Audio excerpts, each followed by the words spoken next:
Friends, welcome to food crush Hyderabad special. ఈ Sunday అయితే మా ఇంట్లో స్పెషల్ వచ్చేసి రాగి సంగటి కోడి కూర నండ మస్తు ఉంటుంది. ఇంకా నేను రాగి సంగటి ఎలా చేయాలని అయితే ఫుల్ వీడియో అయితే మీతో షేర్ చేస్తున్నాను, చూసండి. నేనైతే ఇప్పుడు రాగి సంగటి కోసం ఒక గ్లాస్ రైస్ అయితే తీసుకున్నాను. ఇప్పుడు రైస్ అంతా మంచి వాష్ చేసుకొని రైస్ కుక్కర్లో అయితే నేను చేస్తున్నాను.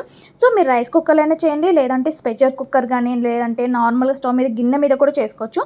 నేను చెప్పే కొలతలతో చేయండి, కరెక్ట్గా వస్తుంది అన్నట్టు. ఒక గ్లాస్ రైస్కి 4 గ్లాసుల వాటర్ అనేది వేసుకొని అన్నం అంతా ఇలా మెత్తగా ఉడకనివ్వాలి. చూసారు కదా, ఇలా అన్నం అంతా మంచి మెత్తగా ఉడికిన తర్వాత మనకు ఒక గ్లాస్ రైస్ అనేది 3 గ్లాసుల అన్నం అవుతుంది అన్నట్టు. ఆ స్టేజ్ వరకు మనం మంచిగా మెత్తగా ఉడకనివ్వాలి. ఇప్పుడు ఒక్క గ్లాస్ రైస్కి 2 గ్లాసుల రాగి పిండి వేసుకోవాలి. అప్పుడు మనకి రాగి సంగటి కరెక్ట్గా వస్తుందండి. ఇప్పుడు చూసారు కదా, అన్నం అంతా మంచిగా ఉడికిపోయింది కదా. ఇప్పుడు రాగి పిండి అనేది పైనుంచి వేసేసుకోవాలి, కొంచెం కొంచెంగా వేసుకొని మిగతాదంతా ఒక్కసారిగా వేసేసుకుంటే అయిపోతుంది. ఇప్పుడు స్పూన్తో మంచిగా మిక్స్ చేయండి, ఎక్కడ ఉండలు కట్టకుండా బాగా మిక్స్ చేసుకోండి. ఇదైతే చాలా ఇంపార్టెంట్ అండి, లేదంటే అంతా ఉండలుగా ఉంటే అస్సలు తినబుద్ధి అవ్వదు. రాగి పిండి అనేది తొందరగా ముద్దలాగా అయిపోతుంది కదా. సో అందుకోసం అయితే చిన్న చిట్కనండి.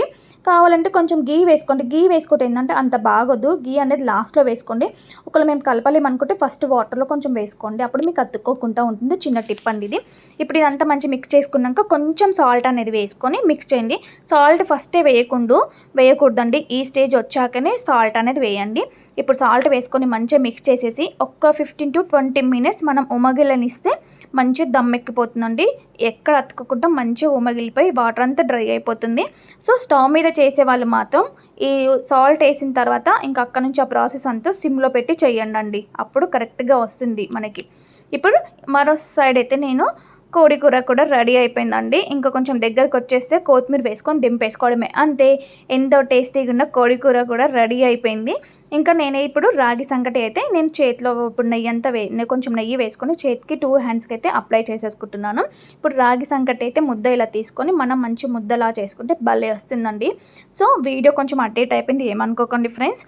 ఇలా రాగి సంగటి అయితే ఇలా చేసేసుకోవాలి. ముద్ద ఎంత బాగా వస్తుందంటే అసలు ముద్ద చేసేటప్పుడు అప్పుడే సాము కడుపు నిండిపోతుంది తెలుసా, చాలా బాగా అనిపించింది నాకైతే.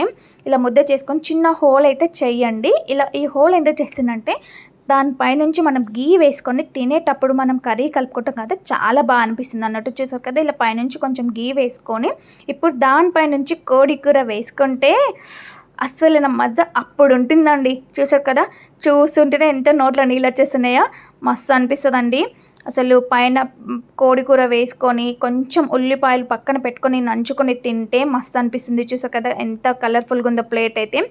రాగి సంగటి కోడి కూర మస్తు ఉంటుంది ఈ కాంబినేషన్ అయితే. అసలు సండే రాగానే ఎంతసేపు బిర్యానీలు, చపాతీలు, పరోటాలు అవి కాదండి, ఇలా చేసుకొని తినండి. హెల్త్కి కూడా చాలా మంచిది, తింటుంటే మస్తు అనిపిస్తుంది.